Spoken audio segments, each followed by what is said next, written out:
Welcome back to another episode of the Climb Finance Show. I'm your host, Kian Lynch. This is the 8th episode, and today we're going to be talking about the stock market's surprising rally after the jobs report that was published earlier today.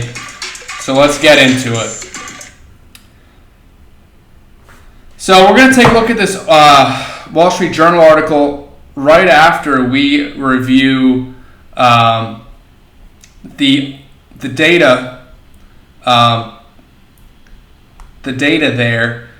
So what we're going to be looking at specifically, as I said, is the jobs number, and this section right here from today, earlier today, U.S. employment report.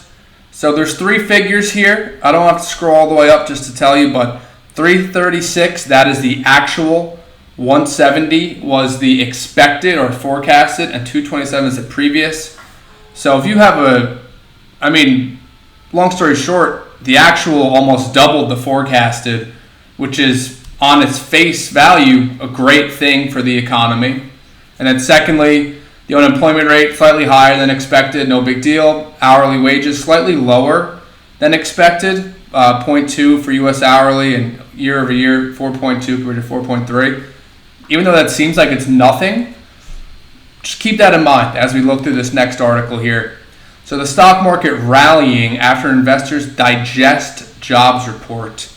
So the S&P 500 and the Dow Jones initially fell following the strong data, and then they rallied after the fall.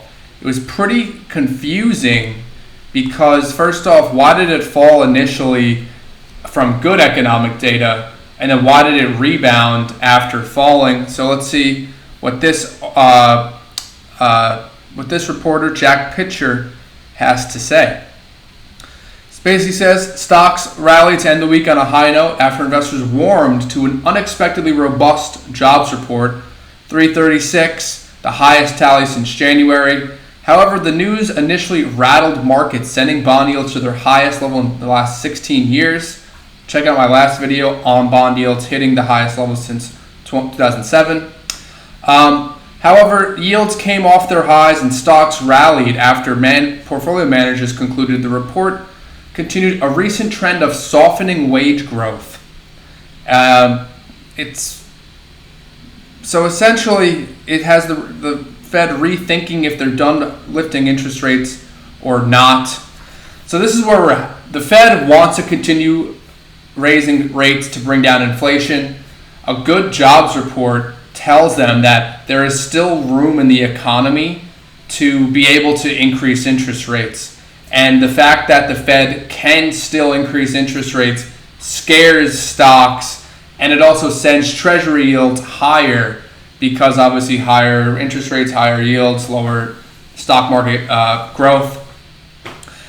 And so that was the initial expectation, but then I suppose they're saying that 0.1% difference in wage growth forecasted versus actual turned the entire stock market around, and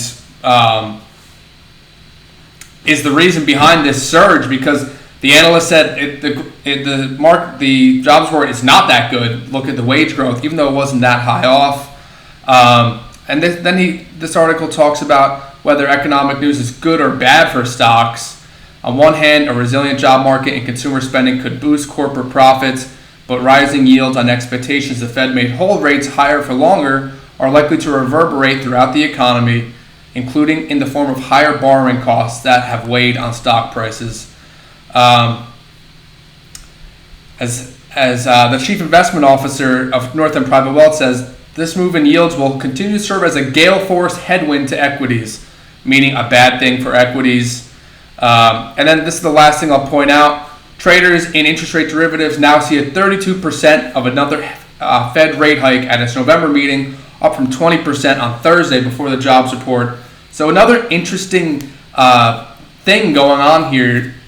Traders expect a higher chance of the Fed raising rates, but the stock market rallied, so it's extremely odd. The market seems a little bit confused, but good economic data. That's good for the economy. The Fed might raise rates in November. It seems like that will be their last one. So this could be the beginning of a solid stretch of stock market growth, in my opinion. That's all I have to say today. Thanks for listening in. Have a great weekend. And have a great October.